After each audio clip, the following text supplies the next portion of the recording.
Episode 97, Lucas. Let's do it. So, everyone, welcome to another episode of the Retic Lounge. I'm Nathan Katz. I'm here with Lucas Begnara, as per usual. This is one that I'm especially excited about. This is one I wanted to do early on, but I think we may have done an injustice doing this one early on. Not everyone knows him, but everyone should know about him. He's worked with tons of different reptiles. He is one of the two people here locally that had their hand in getting me into retics. Another one of those people that has their hand in getting me into the tree monitor game. This person introduced me to all we could blame him for everything. All the books that I've read: Stolen World, Lizard King, The Reproductive Husbandry of Pythons and Boas, which that author just passed away. Sad. But we're having on Aspen Mahan to talk a little bit about field herping, his background in reptiles, and a little bit of wildlife photography. I mean, you even just kind of like, I feel like you've already told me the relationship and like how he got you into it, but just kind of hearing it in that matter just made me even more excited to talk to him. Field herping is something that, I could say as a kid, right, I flip rocks, right? But like as an adult, just time hasn't been there. And it's something that I'm wanting to be like, to just do so much more of. And then on top of that, like the photography side, I gave myself a title of glorified iPhone photographer and Instagram husband because I always took my wife's pictures. And I started messing as the cameras got better. And I finally got my first professional camera, and I'm doing street photography and landscape stuff. And wildlife is like high on my list to get the opportunity to do that and get the gear associated with it. So I'm stoked for this one. Before we bring him on, just want to give a shout out to our Patreon members. If you guys are listening to us for the first time, we do have a Patreon. That's that link that's down on the video. And we're growing. I think we finally, I think we're getting close to 100 people on the Patreon. And we just had our meeting. When we're recording this Monday, we had it yesterday, and it was a big turnout. So if you guys are looking to just connect with an awesome community about retics and other species and just about the reptiles in general at this point. I mean, even out of reptiles, to be honest, but true. Yeah. And then, I don't think I have anything else other than that. No, make sure you're following all the other stuff going on the Reptile Lounge, the Reptile Lounge podcast network. We have the Chondro Lounge going, and hopefully some other content coming up soon. So let's welcome them in. Whether you've poured your heart and soul into your reptile business or you've just begun your business journey, AE Foundry has you covered with next level expertise in graphic design, motion graphics, videography, photography, and so much more.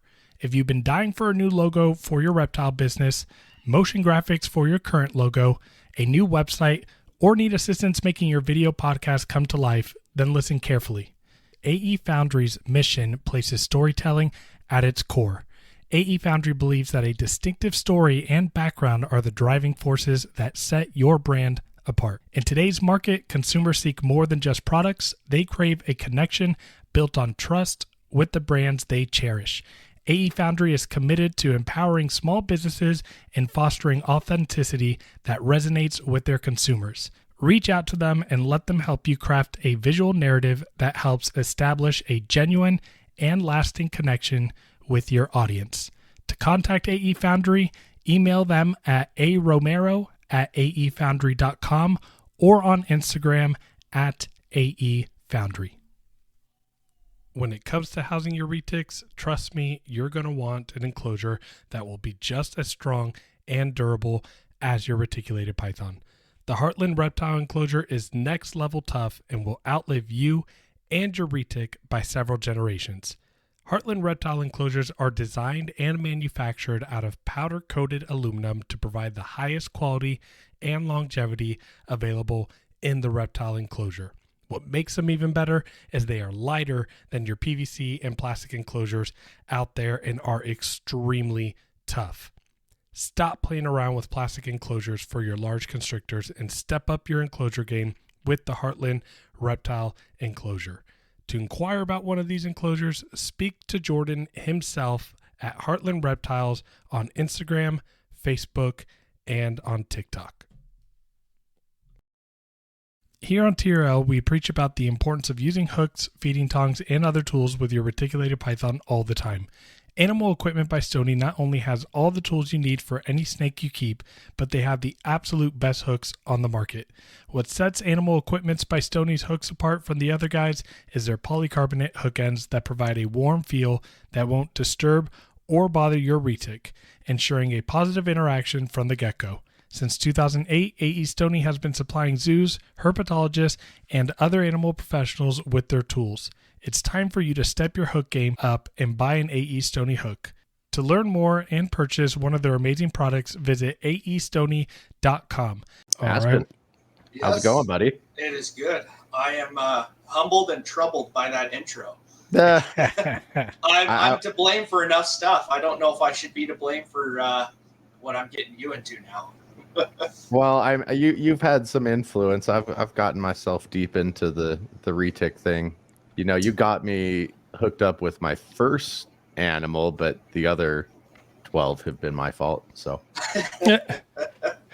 That's yeah. I'll apologize right here and now for getting you into retics. Oh man, you and everybody else out there. It's yeah, always and well, funny enough, you were trying to get me out of retics. I've been pushing you out of fast, almost as fast as you got me into retics. But we'll talk a little bit about that stuff a little bit later. Aspen, you want to just break down a little bit about who you are, what got you into reptiles, wildlife photography, like what herps you've kept over the years? I know that list is probably extensive, but just break it down for us. Sure. A lot like Lucas was saying earlier, I think a lot of us started out the same way.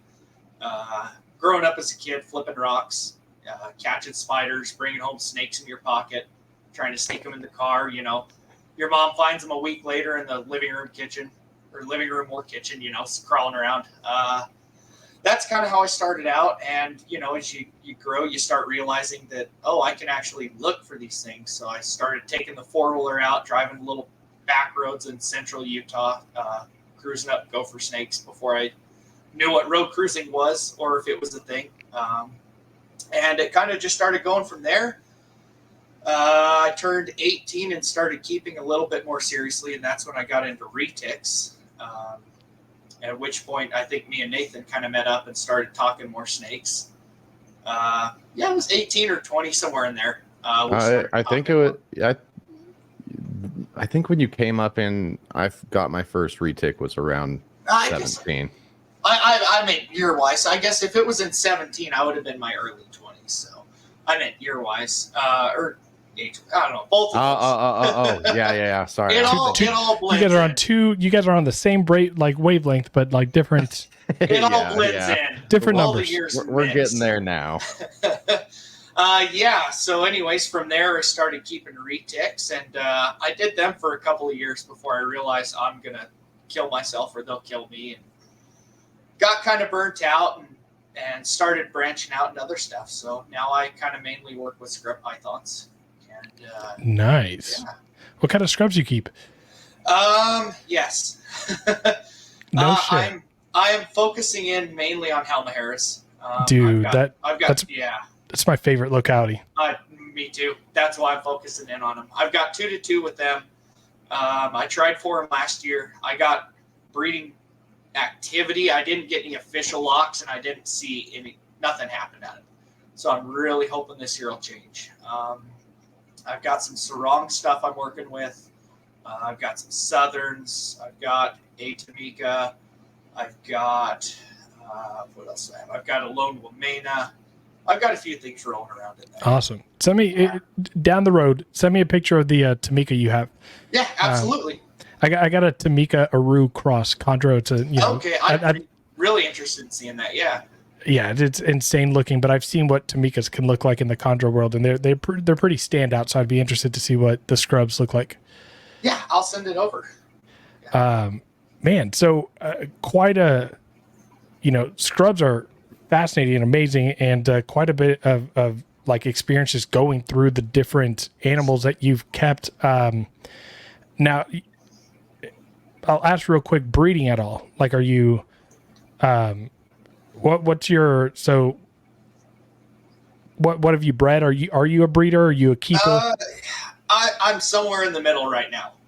Okay. When I first started with retics, I'm going to breed. I'm going all out. I'm going to be that, I'm going to be the millionaire breeder, the millionaire, yeah, so to speak. I'm going to produce the world's first and all that. And pretty quickly, I realized that that's not going to work, and that's not fun. So I started slimming down and started trying to narrow in on what I wanted to work with. I started deciding I wanted to work with locale stuff. I wanted to work with, very specific lines, and that eventually led me into scrubs.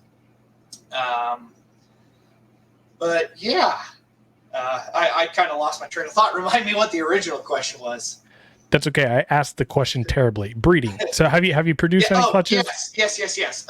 So I produced one clutch of retics before I realized that was a mistake. It didn't take long.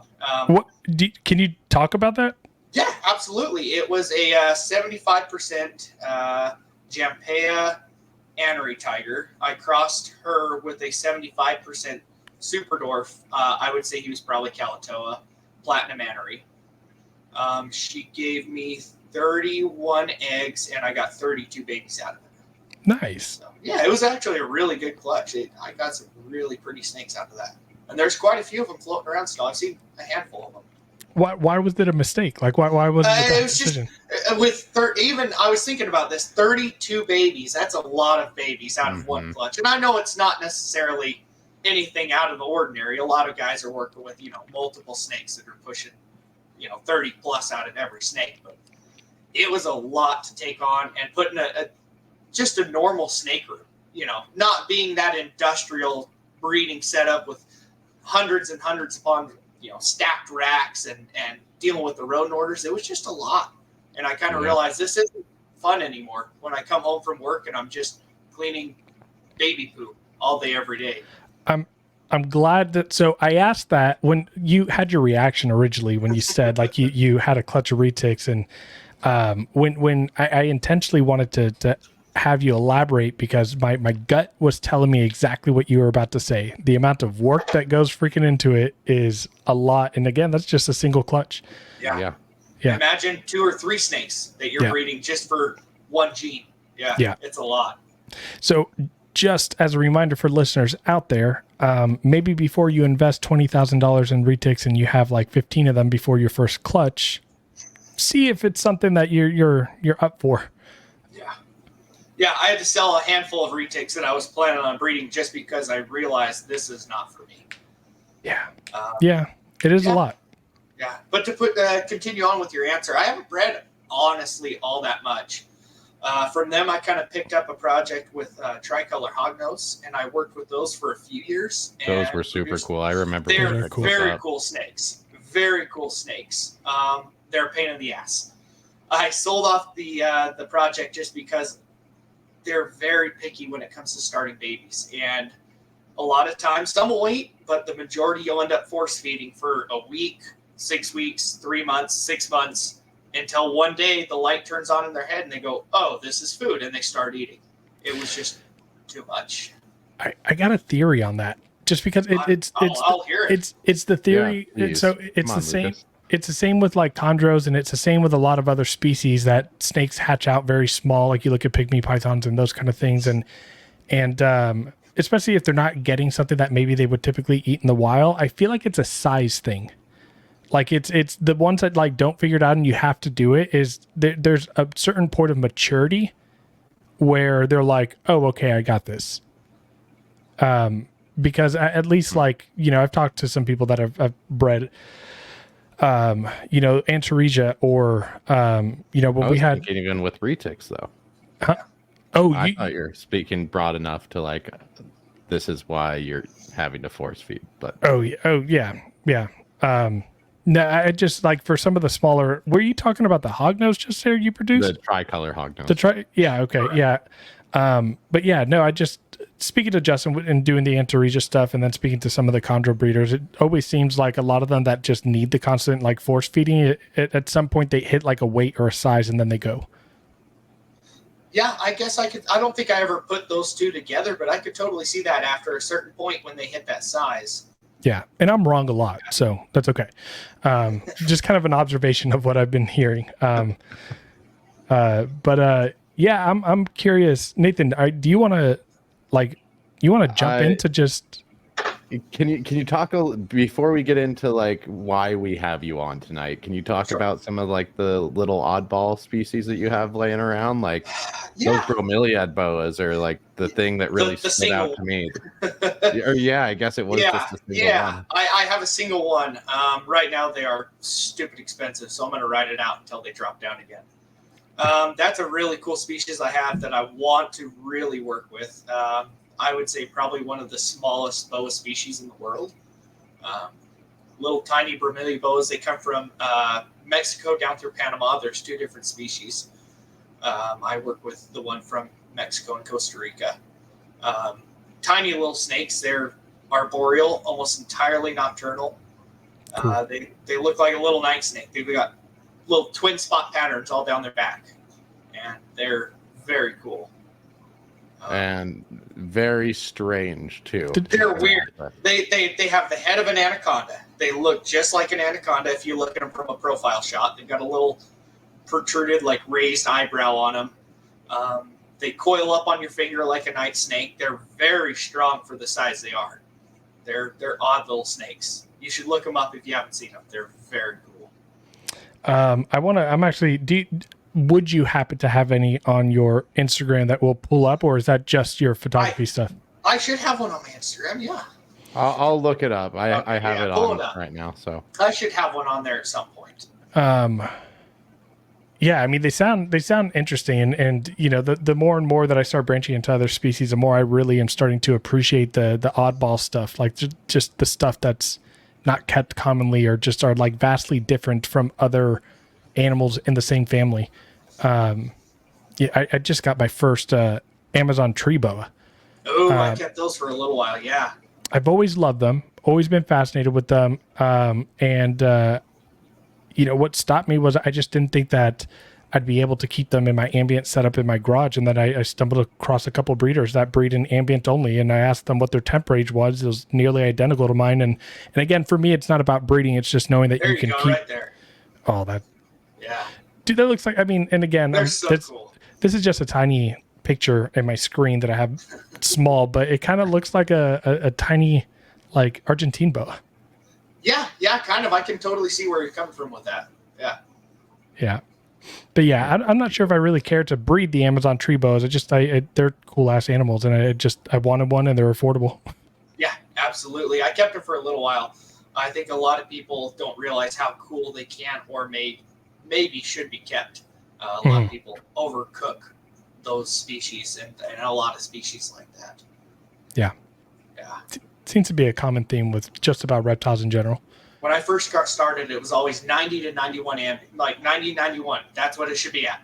Keep it hot. And the more you start keeping, the more you start realizing, like, oh, they can go a lot cooler. Oh, I could take the heat rock out of the enclosure. Yeah, exactly. And my hot spot's at 89. Like, why is it pushing? What's happening? Yeah.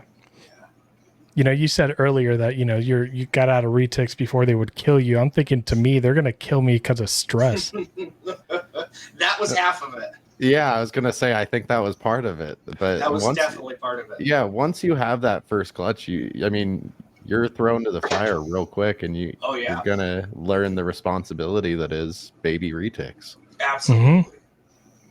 But any other oddball species you want to jump into that you're keeping now? I've got my green tree monitor. I don't know if I'd call that an oddball species. No, not oddball at all. pretty mainstream right now. They're freaking Mainstream. awesome. Yeah, they're awesome now. I've got Phelsuma calamari. They're a lot more mainstream now. They're very Bless you. cool. Neon day geckos for the layperson. Very cool little lizards. So easy to keep. I don't know why more people don't have them. You could make your own army of day geckos and in a tiny little tank, and they were those the little micro ones that you were showing me? Yes, in the little scrub yellow-headed python room? guys. Yep. Yeah, those were pretty so cool. easy to keep. More people They sound like good chondro feeders if you breed them. That's what morning geckos are for. Don't be feeding off calamari. It's hard to find a trusted source for morning geckos that aren't going to be loaded with parasites. Parasites, yeah. Oh, I don't know. I've got a milk snake for a kid snake that's loose in the snake room at some point. I've got to find him, but you know how that goes. Dude. You can't just hand a scrub to somebody. So you hand them a milk snake and left it lid on. Oh no, man! Right out. So yeah.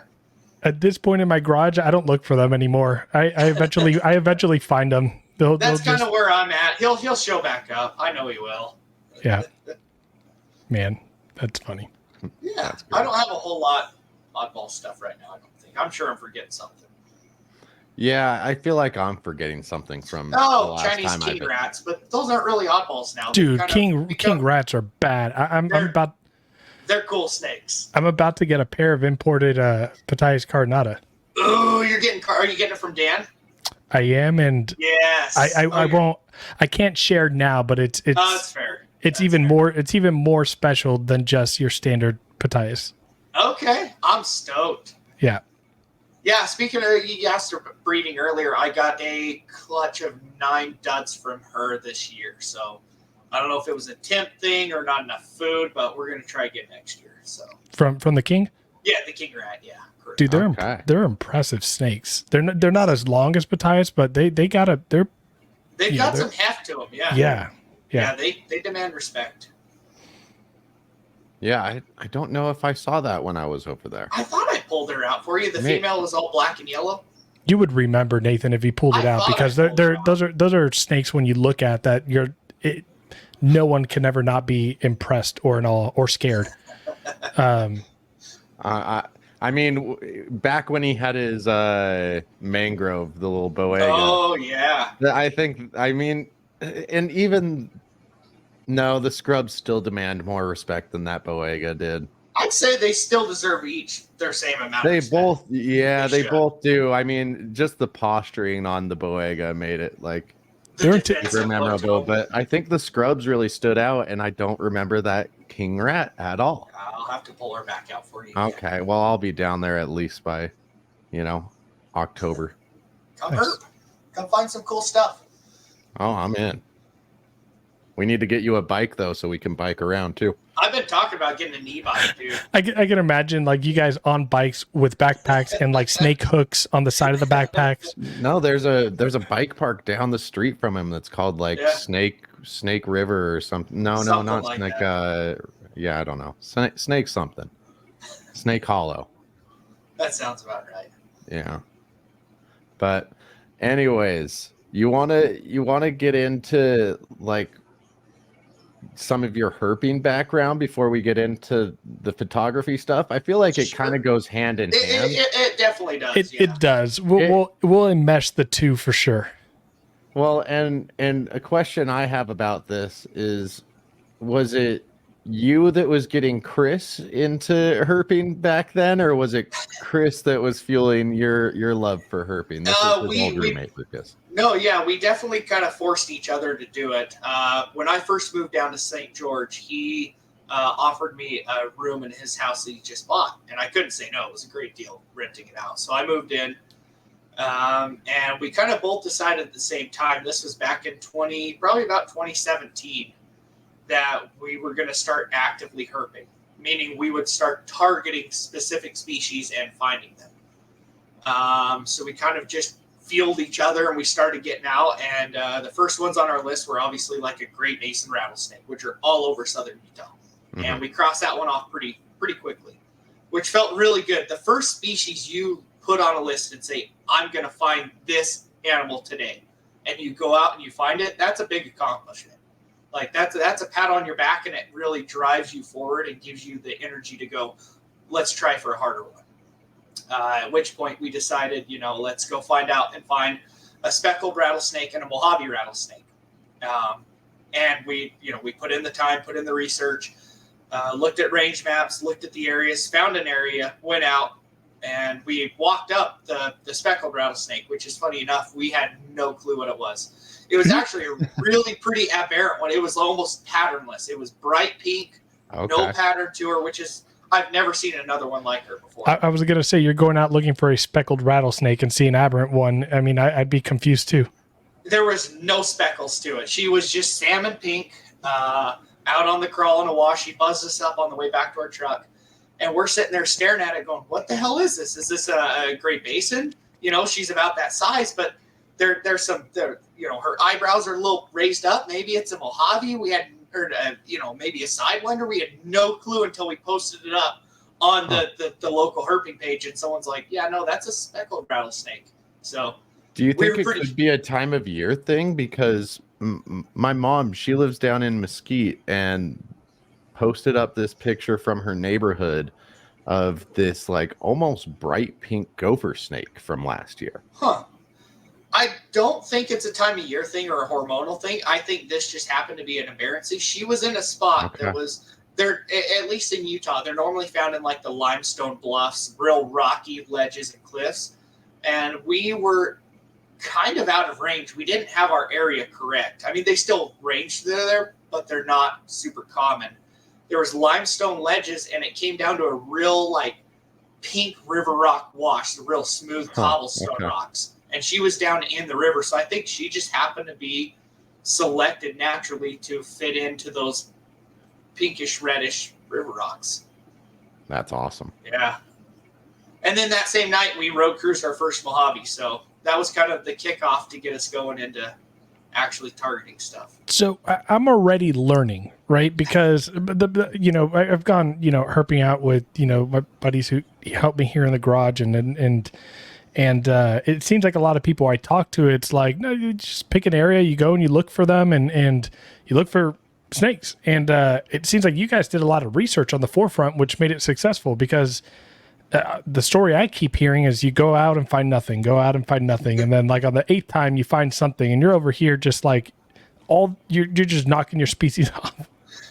We definitely had a really good start. And I'll tell you, I had this conversation with a birding buddy actually just a few hours ago that I would say herping is a 40-60 mix. I think it's 40% research. Put in the time, put in the research, look at range maps, use iNaturalist, find local records, try and hone in as close as you can, find the right weather patterns, and then you do the footwork. And the rest of that is 60% luck. We also want to thank VivTech Products for being an affiliate sponsor of the Retic Lounge.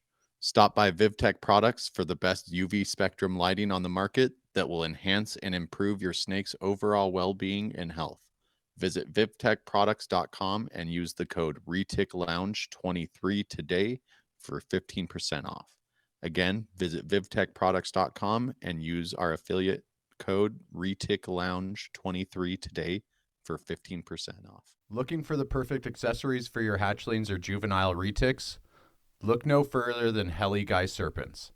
Our sponsor, Chris Sexton, is coming in hot with an amazing 3D printer, creating top-notch perches and other caging accessories for your beloved pets.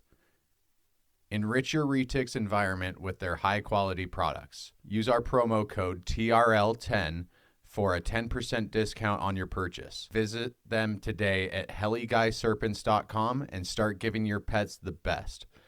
Heli Guy Serpents, the premier source for 3D printed caging accessories. Again, that's www.heliguyserpents.com and use our promo code TRL10 for 10% off all of your 3D printed accessories today. You can do all the work in the world, bust your ass, and you'll come back empty-handed all the time. It's all luck after you find the right area. Yeah.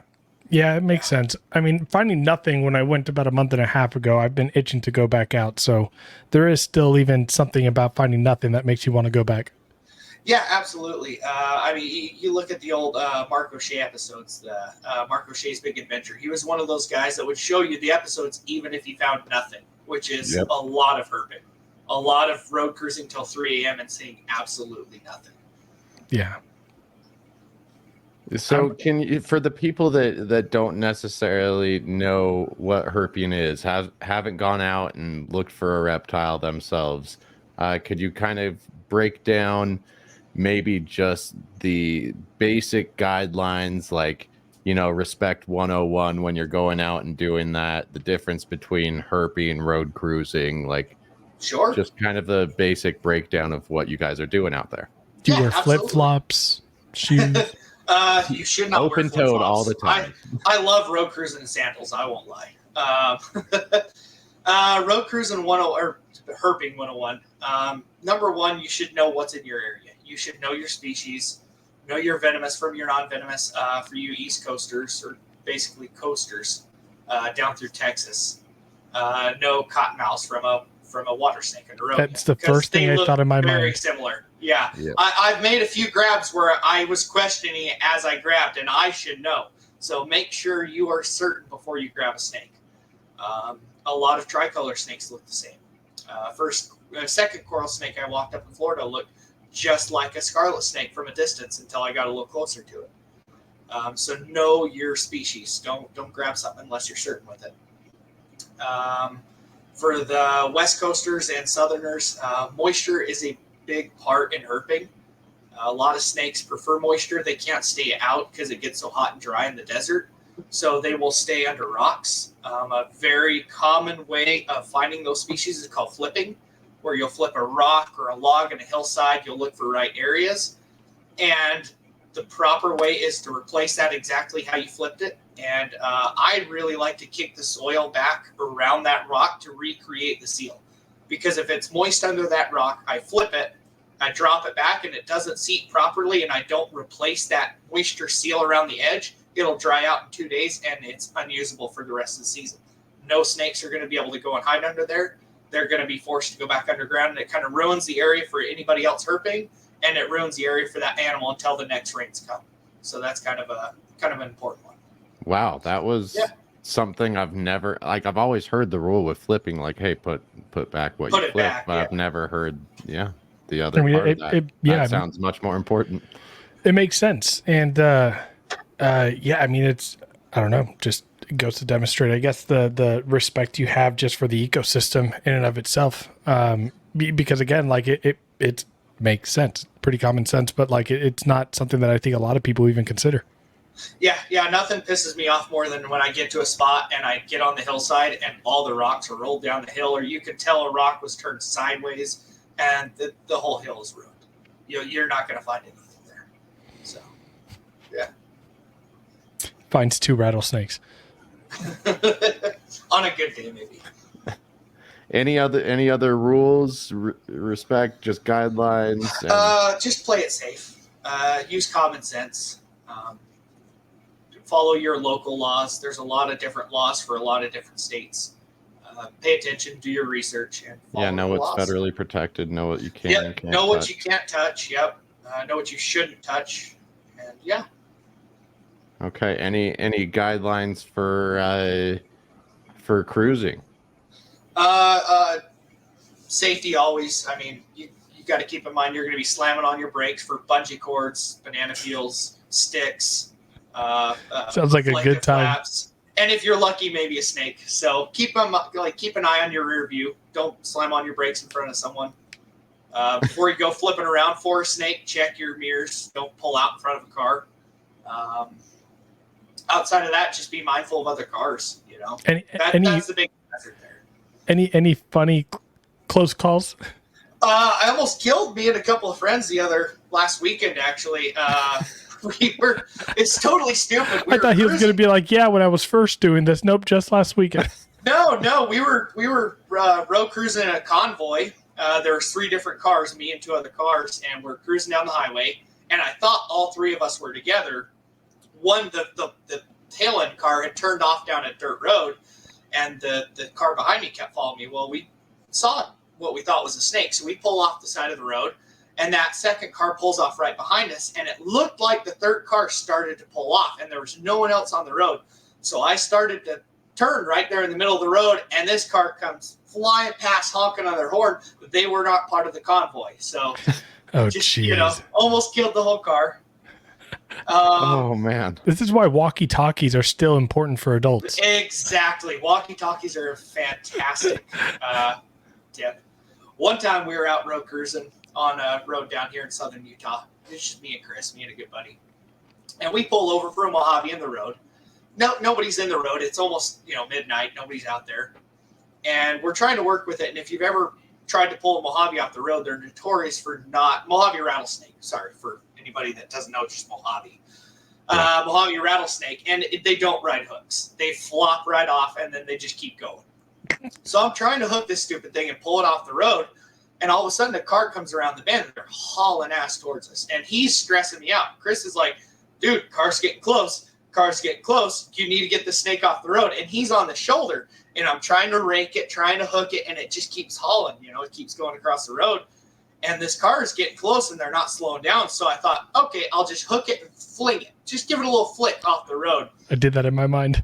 It's just a little flick. Well, I flicked it a little too hard, and it came helicoptering in the air. And if he wouldn't have hopped to the side, it would have thumped him in the chest. So, yeah, venomous snake etiquette is a thing. You should not throw rattlesnakes at your friends. Oh, yeah, that's not advisable. Not advisable, no. I mean, the snake didn't get run over, so I mean... Everybody was safe and unharmed in the end, but it is not a safe practice. You tell your buddy, listen, man, your life, snake life, I did, one. And you know what? He got me back in Florida this last trip when he threw a cottonmouth at me, so we're all good.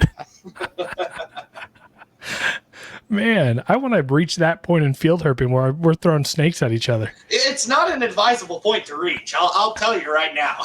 Oh man, that's good stuff. Do you mind? I'm kind of interested. I mean, real quick question, and we can elaborate later on it. Have you gone herping any other places other than like in Utah? An instance I want to talk about. Oh, outside of Utah. Go ahead. Yeah. Just in general, or yeah. Have you where else have you gone outside of Utah? Yeah, southeastern Arizona is a phenomenal place to herp. I've been out there twice now. Still to this day, my best herping trip ever. Did you ever go with Eric? Eric Lee? No, I did not. Okay. No, okay. I did not.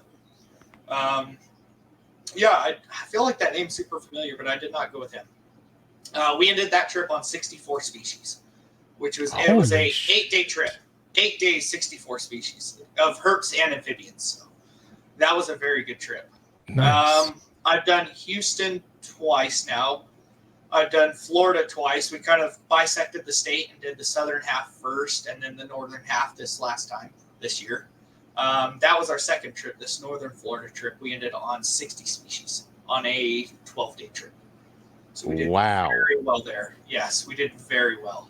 That's including subspecies. So it's kind of, some people will contest that, but but others will also shoot you if you disagree. So exactly, it is what it is. It's a snake on the road. I'm starting to think. I'm starting to think the subspecies. It's almost becoming a bro science. But it totally depends on who's doing it. Right. They'll lump it one year, and the next year they split it again. So it is what it is. Now, is there a story or a situation or an animal that really stands out that you found, whether it be the story that made it very memorable or the animal itself that made it very memorable? Is there one that really just the Mojave story wasn't enough. Do better. No. That's. Are you talking about throwing snakes? I'm joking. Yeah, no, I'm just joking. There's so many. There's a lot of top tier species that you dream about the moment, and when it happens, it's almost surreal. Our first eastern diamondback rattlesnake. Cool. It was me and a good buddy, Tyson. He works with the Utah Division of Wildlife. We were out in Central Florida area, out on the coast, and we were specifically targeting eastern diamondbacks. And we'd gone to this area. The weather was not quite right. We walked. There's a highly recommended area from a good friend. We spent the whole day hiking this whole area, walking around, nothing. I mean, we found some cool stuff. We found a box turtle, we found a dead box turtle shell, which was really cool. And we kind of gave up, went to another spot for a little while. Really cool little island. This is right next to the coast. Really cool island. Got some more gopher tortoises, got a coach whip, had a good time, just, playing around on the island. And it was coming down to crunch time. The park was closed in like 45 minutes. Sun was setting. It's go time. We've got to get this thing. We're out hiking around looking for tortoise burrows because they'll pile up right next to the tortoise burrow and they'll sun. But they're blended in because the tortoises tend to burrow right next to a bush, right? So they kind of hide up, and for a big 5-foot snake, you won't see them until you see them last minute. So we're hiking around, and I'm probably 15, 20 feet from him. And we're in a spot where a lot of people go. It's right next to a trail, and I just hear him go, Aspen. And I go, what? And I look at him, and he's got his eyes as big as saucer plates. And I go, do you have one?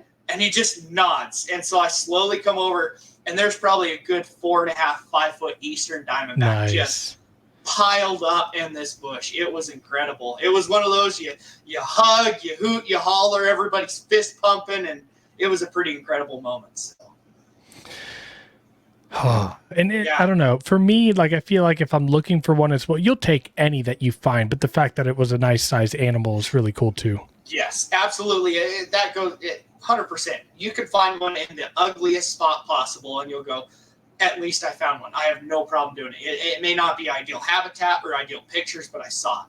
But when you get that perfect moment and it's on those perfect backgrounds, the perfect scene, everything comes together, it fills you. You're just happy. Yeah. I don't know. Nate said he had a story about herping with you, but before I haven't had the opportunity to go yet. No. But you had a bunch of people out, including Rob Christensen from Nerd. Yes. I don't know who else was on that trip, but you had a bunch Keith of people McPeak, out. Matt Minatola. Yep. God, if they're listening, they're going to yell at me if I totally forget their names. We had Nick Scally. He would say things to me if I forgot him. Love Nick. We had a lot of people out from the East Coast, and they did. What were they targeting out here? Justin came with them too, as well. Justin Julander. Okay, cool. Yeah, all the good stuff. Gilas, speckled rattlesnakes, lyre snakes, everything. Everybody comes down here, wants to see everything, but everybody wants to see those top tier targets. Dude, with a name list like that of those kind of guys, I would go and I'd be the water boy. I'd be like, you guys do your thing. I'll hold your water for you. That was me. Me. We would be like, go here. I don't know. So the pressure was on to get them their top species, right? So we told them, look, you're going to get gopher snakes. You're going to get king snakes. You're probably going to get glossies, long-nosed snakes, all the basic desert species. Do you get rubber boas down there at all? No. Okay, they're all up here. Yeah, all up northern Utah. Yeah. So we kind of promised them the really easy to get stuff, especially gopher snakes. You're going to get those. We get like 15 in a night. You go to the right spot. They're all over the place. Yeah. No problem at all. But don't commit me to Gilas. Don't commit me to speckled rattlesnakes. Any of those things, right? Lo and behold, we're out hiking around, and we get a Gila monster. We come across one. We're like, dude, we've done it. Here you go. Here is your Gila monster. You're so welcome. Everybody's over photographing it. Everybody's happy. We're pumped. They've done it. We walked 5 minutes down the trail. What do we find? Another Gila monster right there next to it. Just down the trail. You found the sweet spot. That's it. Yeah, that was incredible to see someone get a lifer, basically a species they've never seen before. It's exciting, but to see them get something like a Gila monster, it's something else. Everybody's excited. Everybody's celebrating. It's special if a local down there gets to see one. Yeah, usually, you'll find people that have been here 20 years and they've never seen one. So, Well, I mean, I've been in Texas for 8 years. I've yet to come across a rattlesnit. Now, again, I've been herping. I've gone field herping less than a handful of times since I've been here. But it's crazy. I have yet to see one. And literally 3 days ago in my neighborhood Facebook community page, someone posted one in their backyard. It was in the neighborhood behind me. And I'm like, what the hell? they're there. Trust me, I know. Everyone shows me that they're here. I just don't see them. I feel that with ringneck snakes. Everybody sees them but me. I try. But Yeah, I now feel that like everyone finds those. Everybody but me. Yeah.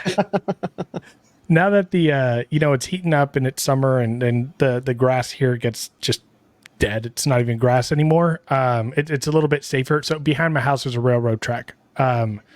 And so I'm probably going to hop my fence over in like 2 weeks and go. There's got to be. I hear railroad tracks are very productive. Productive. Productive. That's the word I want. Productive. I mean, it sounded nice. I believe it. It flowed off the tongue. I hear they're very productive for snakes. We don't have a whole lot in southern Utah. Yeah, and then it's just acres and acres of just land, right? So there's the railroad track, and then it's a bunch of forest. So I feel like I should be able to, especially this time of the year. Yeah, I think you should. Yeah, if I don't find a rattlesnake, in this summer, I quit. Call me up. Add to the list of your rules, Lucas, watch for trains. Yeah. No, dude, trust me. Those things are loud and I hear them like 3 minutes before they get to my house. Are you Eastern Texas, Southern? San Antonio. So okay, I'll be out there in the end of this month. San Antonio? I'm headed to Reptilandia. I'll be out there for a day. Nice. Well, we'll connect. Let me know when you're going, and I'll hit you up. Yeah, I'll meet you up there. Have you gone before? No. I've been to Eastern Texas a few times, but I'm getting you're gonna. Yeah, your mind's gonna. I mean, the pictures, the Instagram, all that with Reptilandia doesn't do it justice. That's what I've been told. Yeah, it's pretty insane. I need to go see those like multi-story monitor enclosures. I've heard there's some pretty cool setups. Like they do tree monitors better than anyone else. I believe it. And I go out there, and this was last October, and Ari's telling me, Patrick Holmes, Desiree with Cold Blooded, we find all kind, like we find this, we find that, we find this. We're looking around for an hour, nothing. So I'm like that's my story of herping is nothing. I've had that too many times where I get people excited and then we see nothing. So I don't tell them anything anymore. I go, they may be out. I don't know.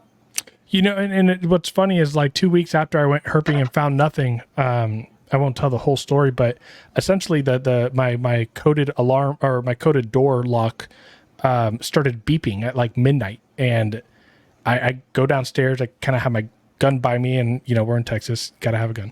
And so I go because it sounds like someone's trying to get in, and I don't see anyone. I open up the door, and a Texas rat snake flops halfway into my home, and I'm like, so you found me, right? That's crazy. But before we transition into wildlife photography, I want to ask you about just kind of like what tools are you bringing? Like when you're going herping, what's outside of your camera gear? What are you bringing with you? Good question, actually, really good question. Depending on what I'm looking for in the area I'm in, maybe a hook. Know your laws.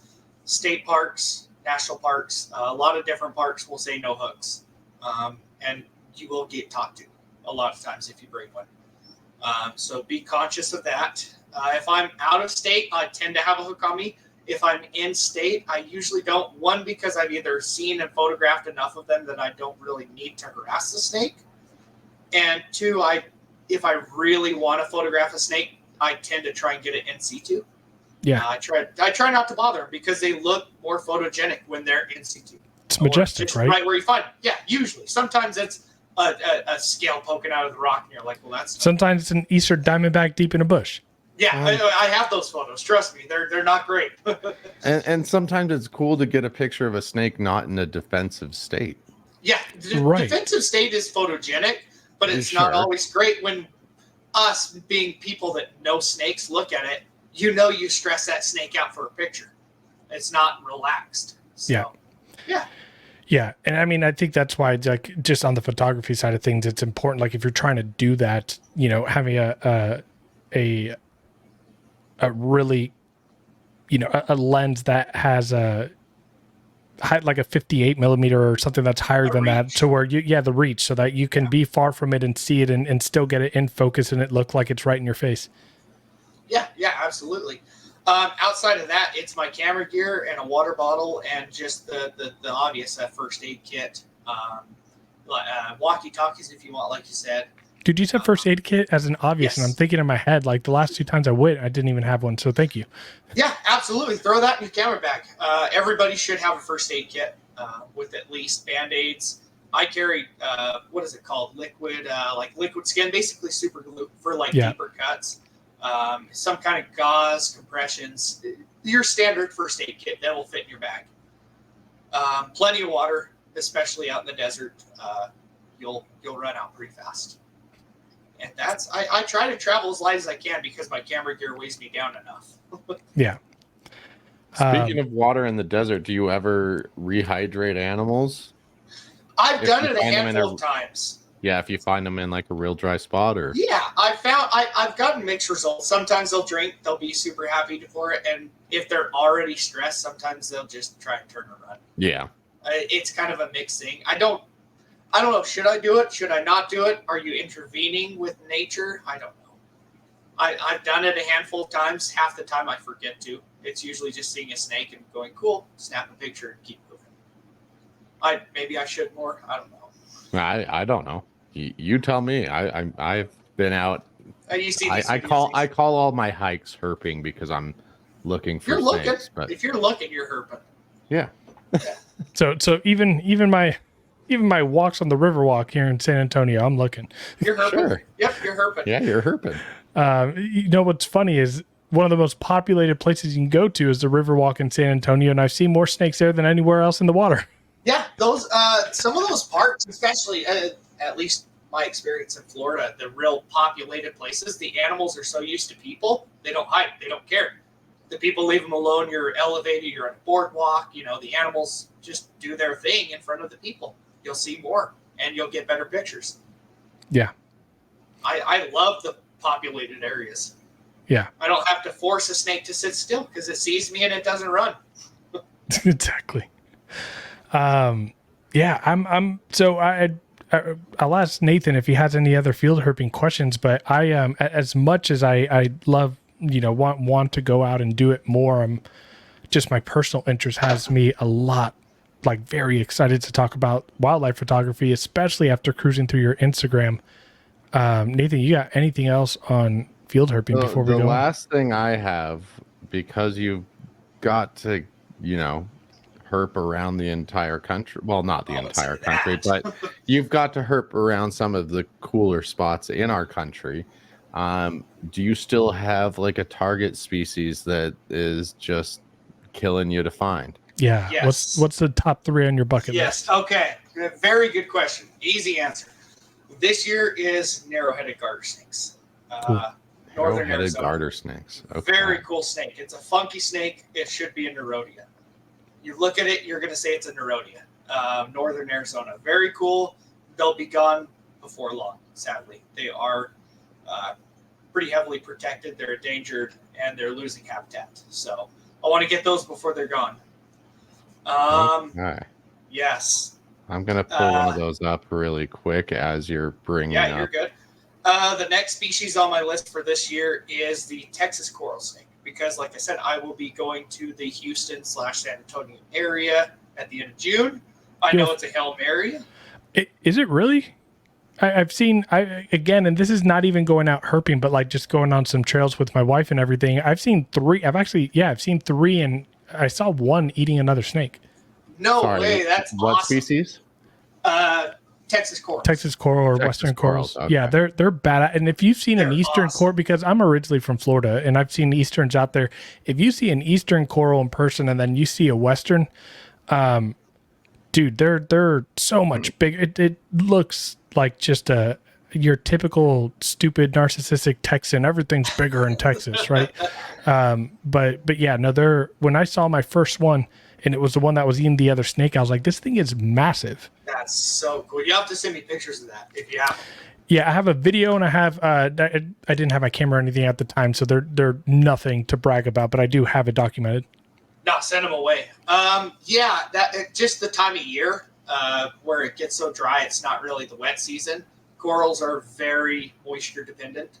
If it's wet and cool, you'll find them. If it's dry and hot, they're going to be underground. They're very fossorial. So I'm really hoping for good weather. So that's my second this year. Outside of that, probably green rat snakes in Arizona, and then oxybellus, the vine snakes in Arizona. Those are my other top two that I really, really want to get. Yes. Okay. So, yeah. Exciting stuff. Now let's get into wildlife photography. Take us through kind of like your interest in photography. When did that start? And like, you know, were you a glorified iPhone photographer beforehand? Yes. And kind of just take us through the very beginning stages. Yeah, very, very much it meshes with the previous story where me and Chris, my good buddy, started herping together. He has a hilarious hand trimmer. I give him shit for it all the time. So he can't take a picture for his life. But he had a very nice phone, and my phone sucked. So we would collaborate. I would take his phone, and I would take the picture, and we would share it together. And we worked together to take it. And we did that for probably the first year before I decided I wanted to start getting more into it. And at which point I bought a nice, like the digital, like the what do they call them? I can't remember. They're the large zoom digital camera. They look like the body of a DSLR. I can't remember the name of them. Something Pixel or something. I can't remember. Google Pixel? No, that's what I shoot. That's my phone. Okay. I can't remember what the cameras are, but Nikon Coolpix. Oh, the Coolpix. I knew there was a Pix in there. So I started shooting with that to see if I wanted to get more into professional photography. And that after probably 6 months of shooting with that Nikon, I decided I really wanted an actual camera. And then I've been doing it ever since. Yeah, some of your I mean, not some, all the pictures you have posted are absolutely phenomenal. We could probably geek out about like what you shot and all that kind of stuff. Like, but I kind of want to talk about like what, when you first got into it and you bought your first camera, did you jump into it like heavy? Did you get a like expensive camera? Did you go? You did. Yes, I did. That was kind of the whole idea behind that Nikon Coolpix, was to see, because it was probably $150. It was, do I want to sink money into this? And after I knew the answer was yes, I went straight in.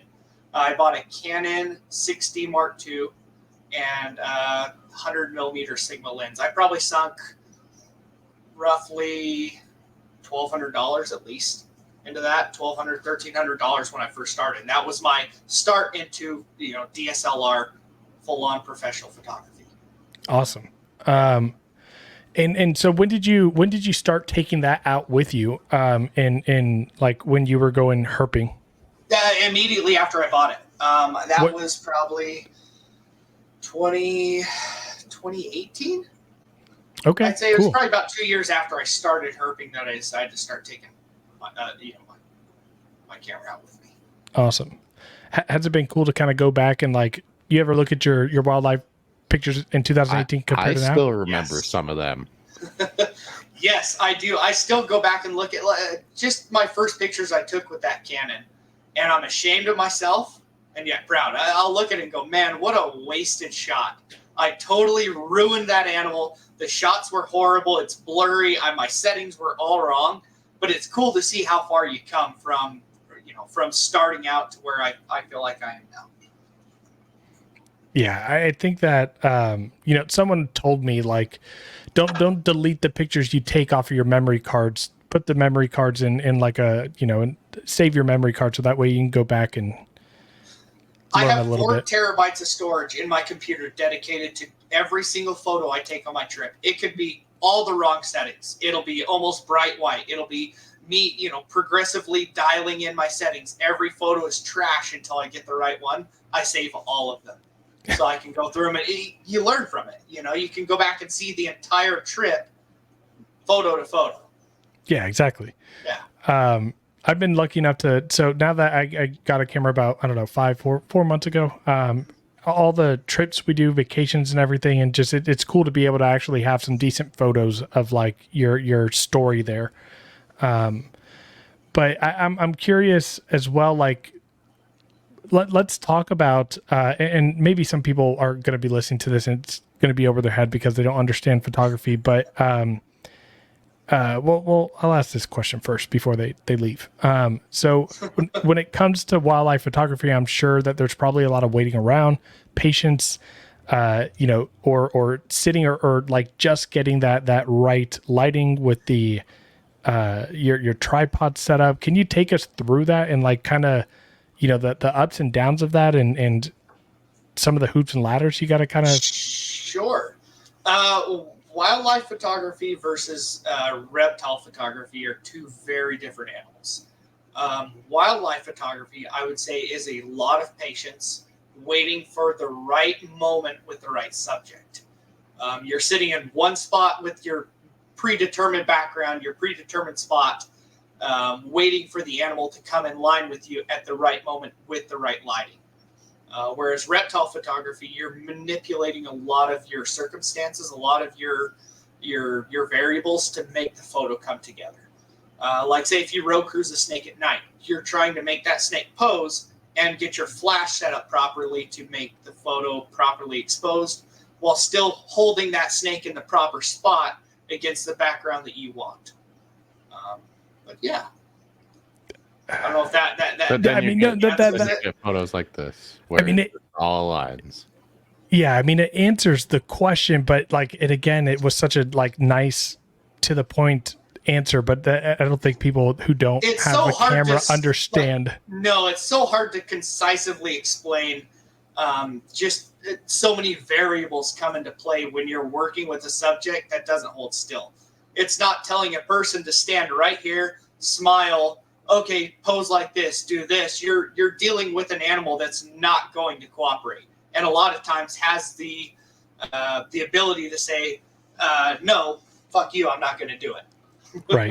Right, exactly. And that's where like focus and everything comes into point, which is why some of the pictures you've taken are absolutely incredible. Nathan, the snake over to the left of the iguana, can you tap on that one?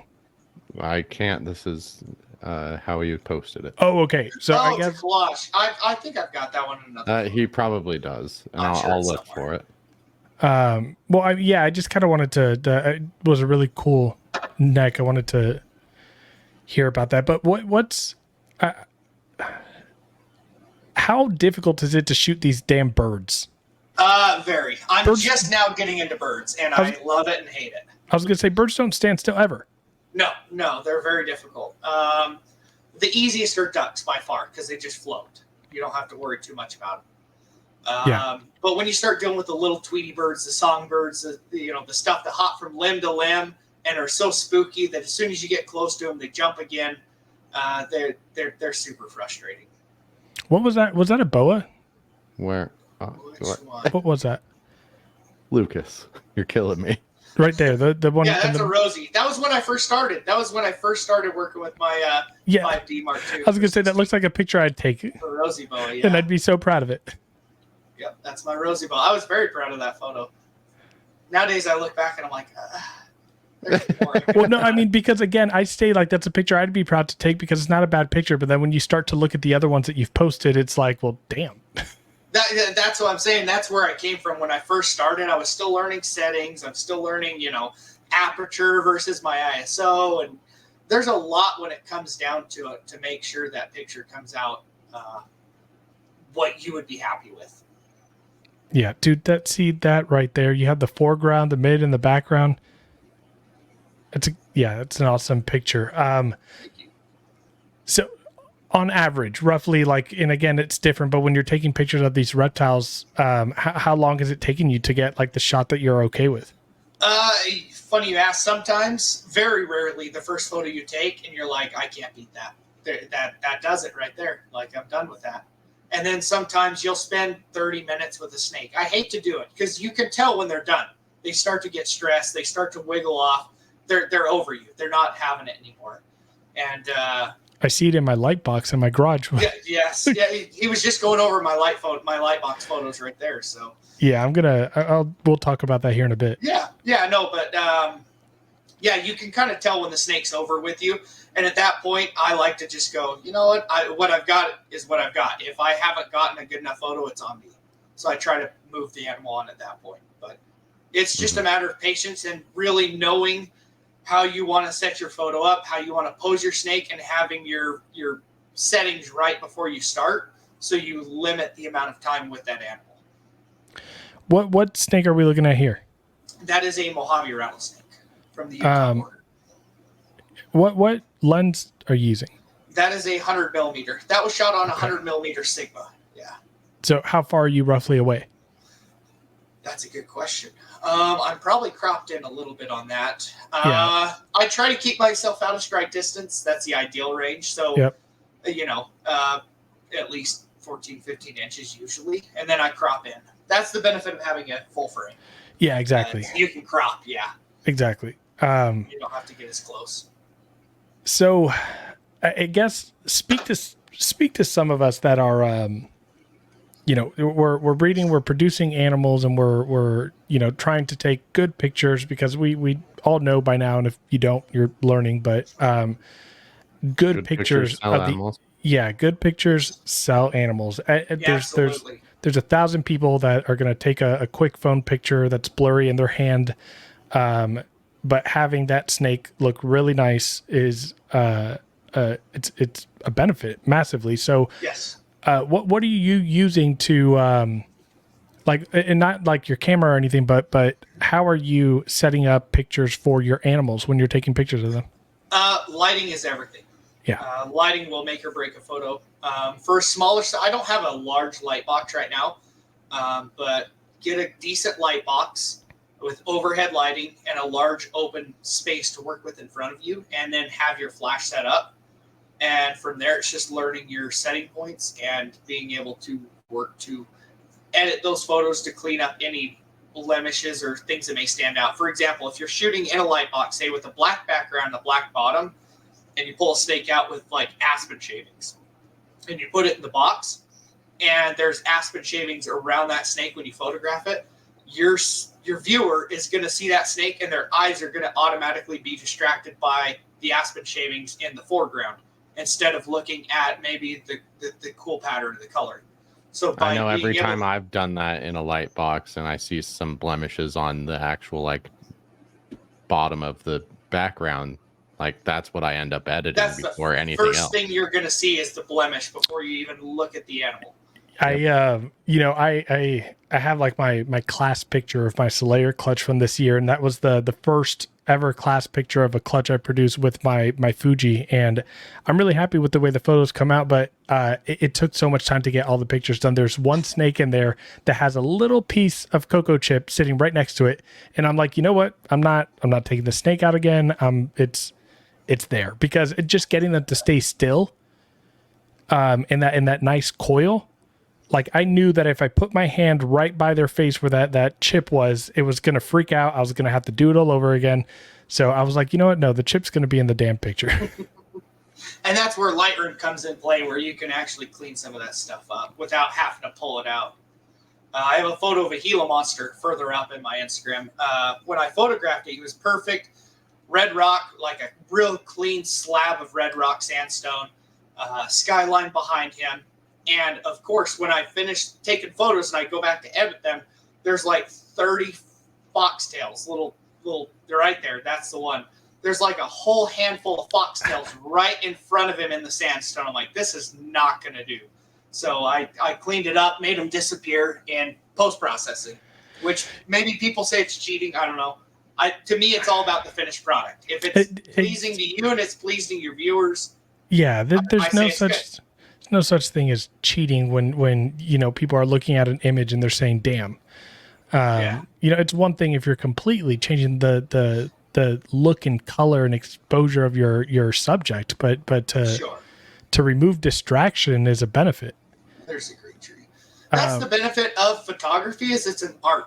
you don't have to conform to what's normal or what other people like.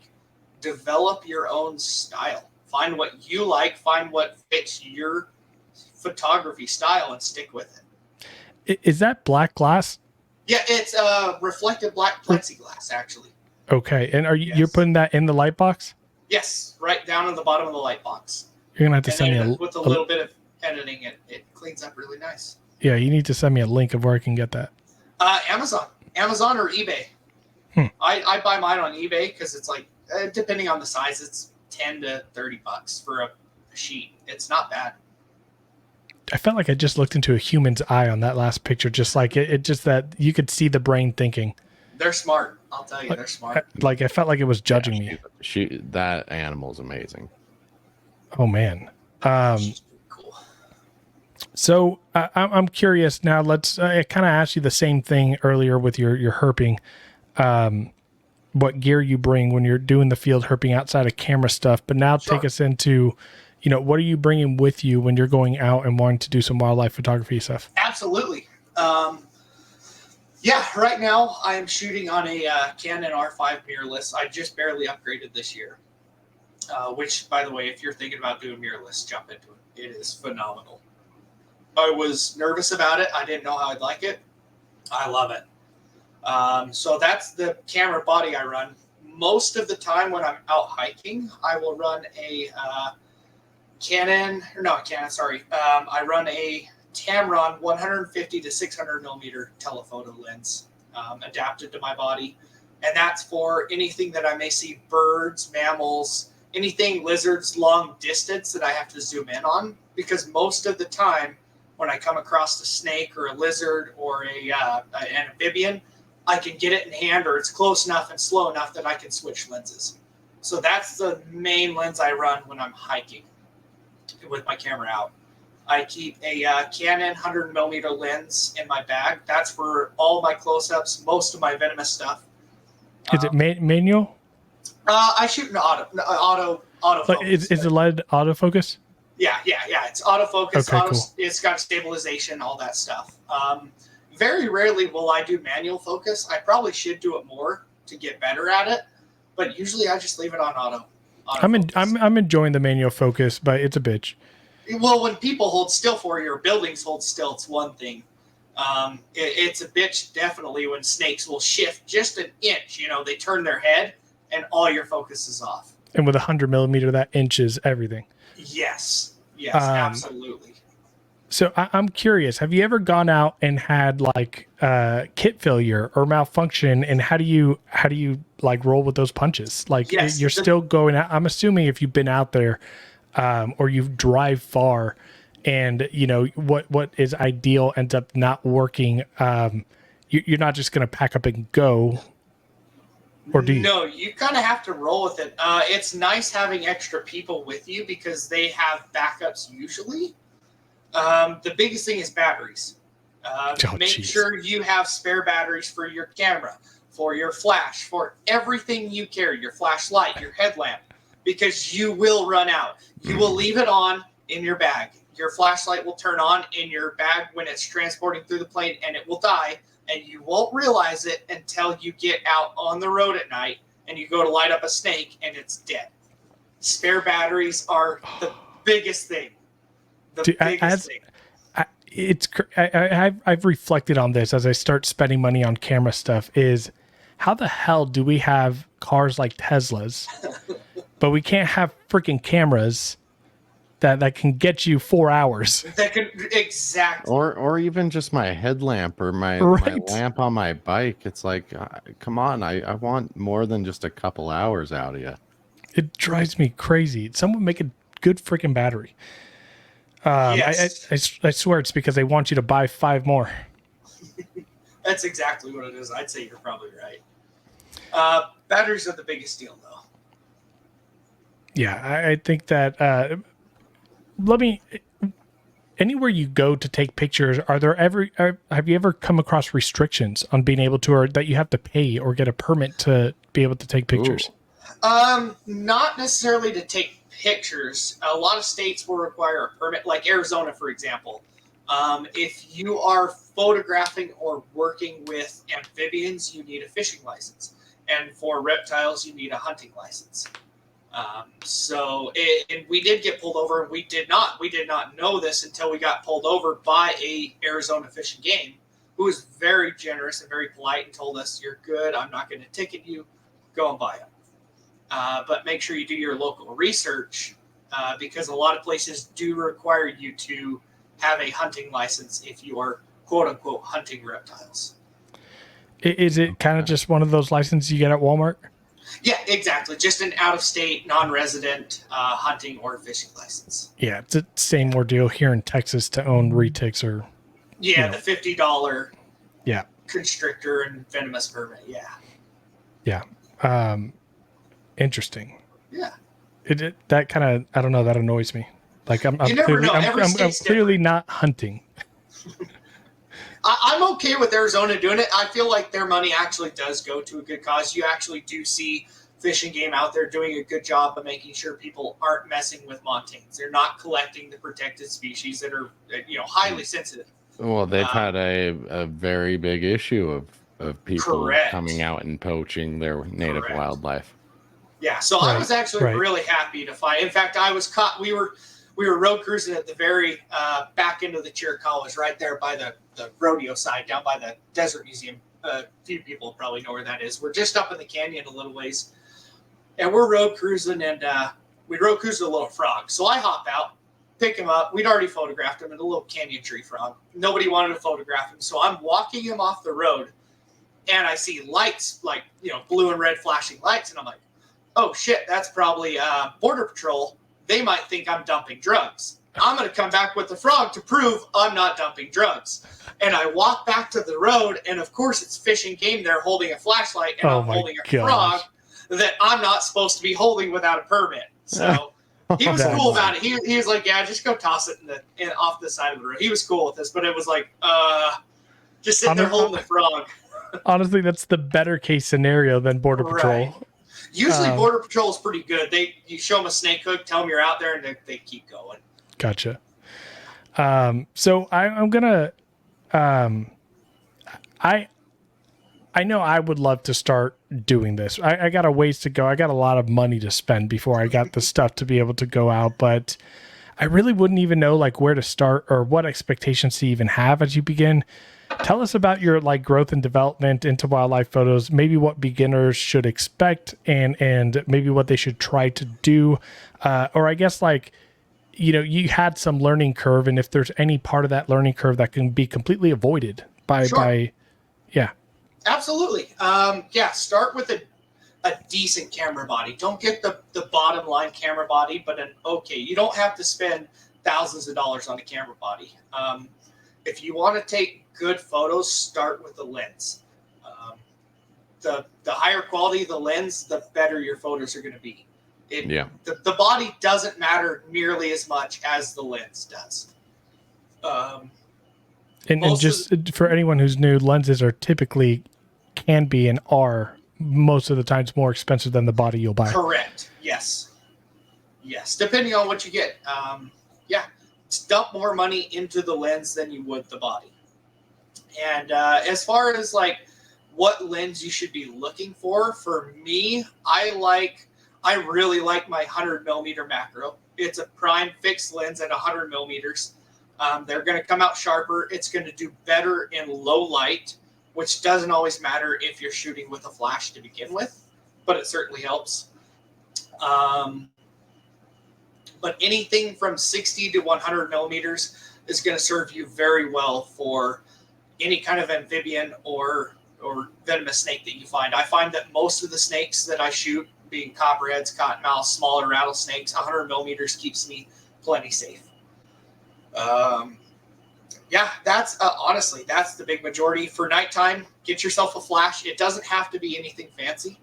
I still shoot like a $25, $30 flash, and I bought a $120 flash, and I didn't like it nearly. Is it a shoe mount flash? Yes, but I run it so a lot of my photos you'll see like the little halo in the snake eyes, like right there on that rat snake. You'll see it above the head. I have a little off-trigger flash that I mount on my camera body. It's just a little stick that goes on the body, and then I'll mount the other stick on my flash, and it'll communicate. So I can manipulate and control the entire direction of the light that flash produces. And it'll give you all kinds of different variations of the photo. You can black out the entire background. You can illuminate the background. You can create a shadow on the front of the head, the back of the head. That's what I like to do. That was good. Like that's a very, very cheap way to manipulate light to improve your photos. Yeah, it's funny. Every photographer says lighting is everything, and then so people that are new are like, okay, lighting's everything, and how do I do lighting? Like it's so much more complicated than people really realize. Yeah, it doesn't take a whole lot, and in all honesty, practice. It's the same as anything else. If you want to get good at it, start doing it. You know, when I get new gear, the first thing I do is I take a little toy snake and I put it on my floor and I start shooting it. Oh, dude, like, I probably, it's the same thing. I probably take 20, 30 pictures of my snakes in my garage a day. Yep. The more you use your equipment, the more you learn it, the more you learn what it does under certain circumstances, the better you'll be with it in the field when you have to adjust on the fly. Right.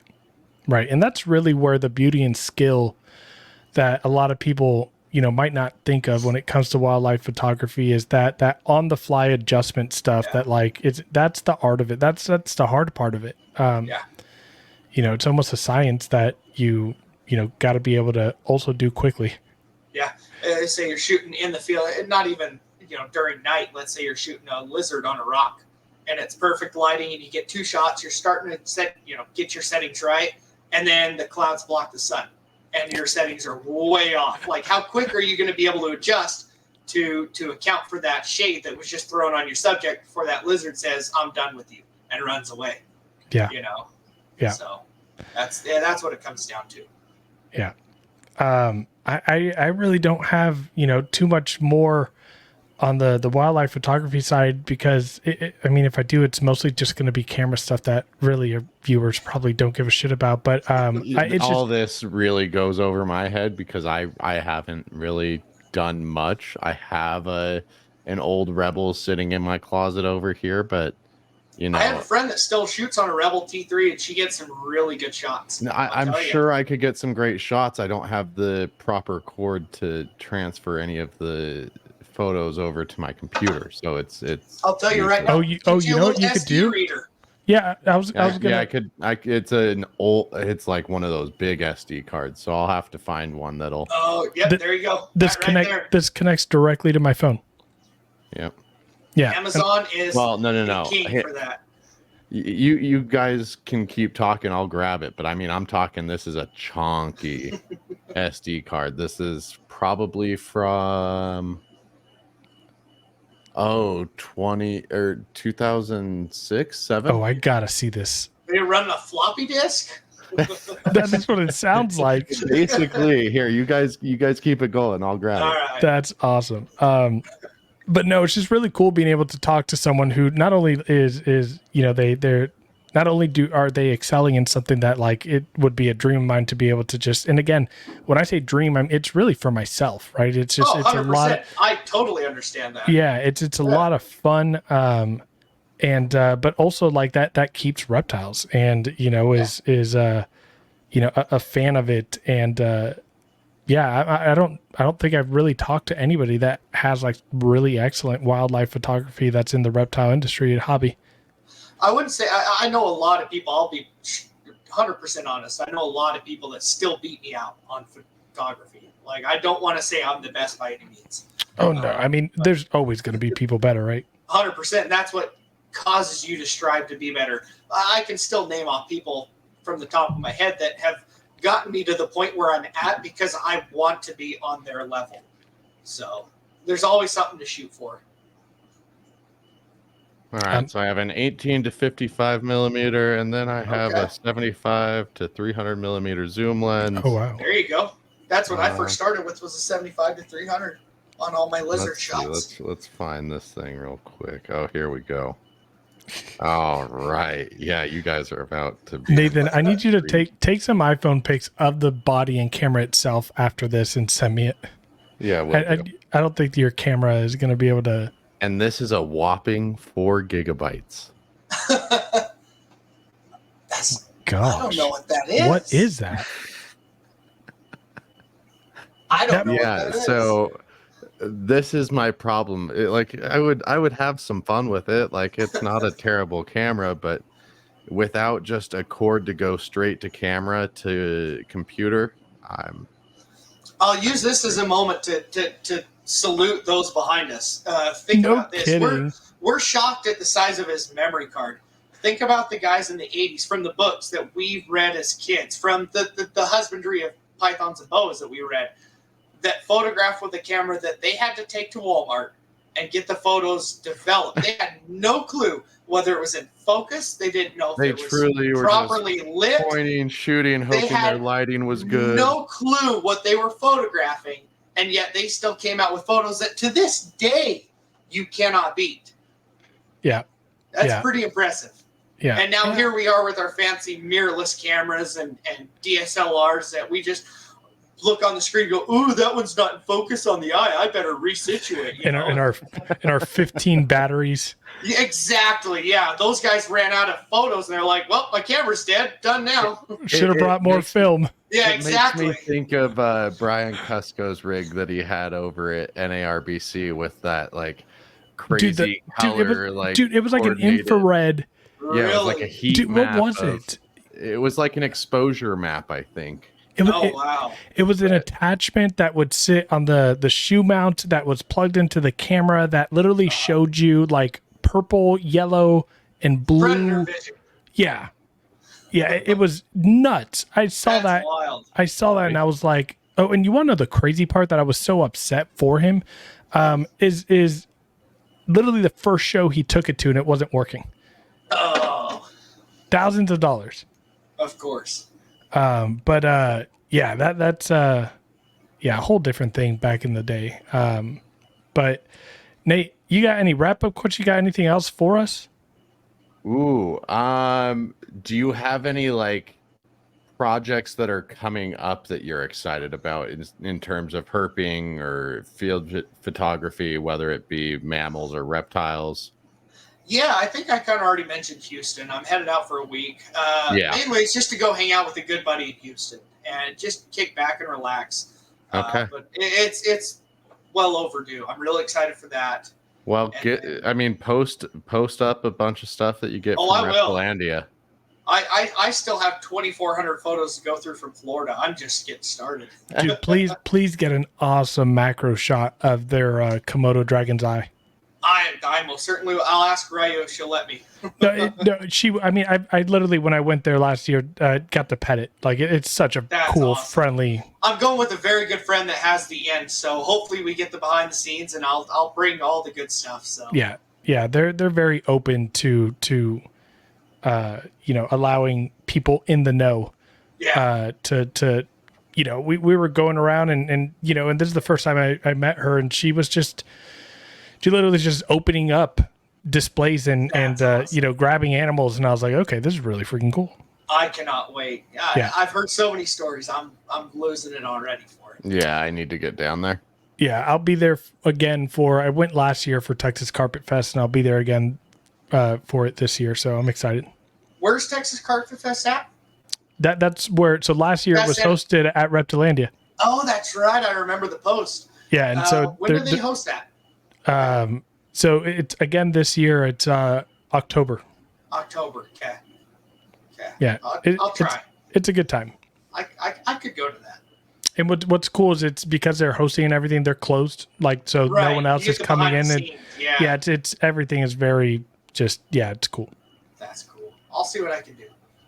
Yeah, if I'm not healed up and I'm not doing mountain biking down south, I mean, I'll either bug you, Aspen, or you better call me. We'll both bug Lucas if we go out to San Antonio. So yes, yeah, and I mean, I need to next year. I got to go out to Utah. There's no other way around it. I got to go. You're more than welcome. We'll have you. Yeah. I mean, at this point, with you two being there and just the you can herp such the field herping environments, I think, is the coolest part about Utah. Right. Within one day, you could be seeing just a whole Yeah. crazy variety of stuff. Yeah. Plus, the nice thing is there's so many habitats that you can Mhm. get while you're in Utah. Yeah, I would like to if I go. I'd like to at least be there for 5-7 days. Yeah, You're well, more than welcome. We'd love Come you. out anytime, crash on the couch. We'll have you. Oh, come on, you Okay, You- Oh, come the on. couch. You I'll wanna- put up the air mattress. Hell. yeah, you can put the mattress in the snake room. There. I'm not picky. I mean, the way that when we hang out, I can have a when helper for a when week. we hang out, when you come to Texas, it doesn't matter what I end up sleeping on. But anyways, Aspen, it was Yes. an absolute pleasure. This was like very different from what we normally do, but I loved it. It was the pleasure was all mine.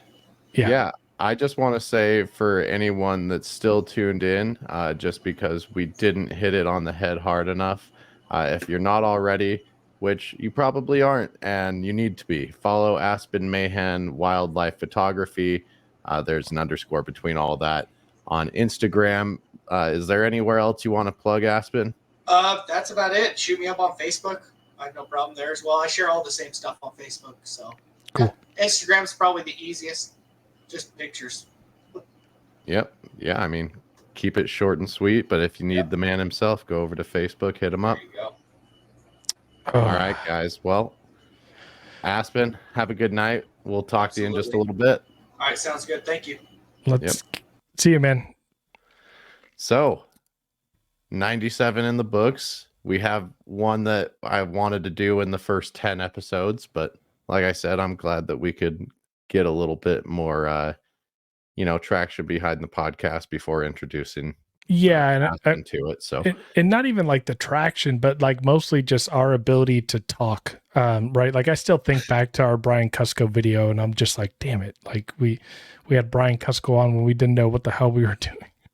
and we both had become like decent friends with Brian at that point. So it was funny that we Right. froze up in that moment, but Right. running the new show and we decided to do it first thing.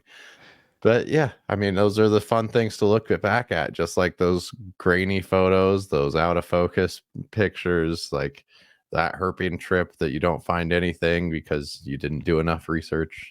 Right. I'm hoping like we hit the point in the podcast where I go back to this episode and I'm like, man, my lighting looks like shit. But yeah, it's been a blast up to 97 and Aspen was awesome to have on. Yeah, before we sign out again, just want to thank you guys that are listening at this point. Go ahead and subscribe for us. Hit that notification bell. The Retic Lounge comes out with a podcast on the Reptile Lounge Network YouTube channel every Friday. Can be found on every single one of your major podcasting platforms. And as we mentioned before, go ahead and join our Patreon. From our Patreon for that. What's Say the that again? Spotify thing? I'm poking at you. You said it. We're available on all major podcasting networks, and one of our Patreon members recently was like, "Lucas, I can't find you on Spotify. On Amazon. On Amazon. What's the deal?" Yeah, no. When I switched over to a new host, it gave me access to do that finally. But yeah, shout out to our Patreon members. You guys are the reason why we keep going, and that's all I got. Nathan, anything else? No, that should do it. We'll see you next week, everyone. See you, everyone.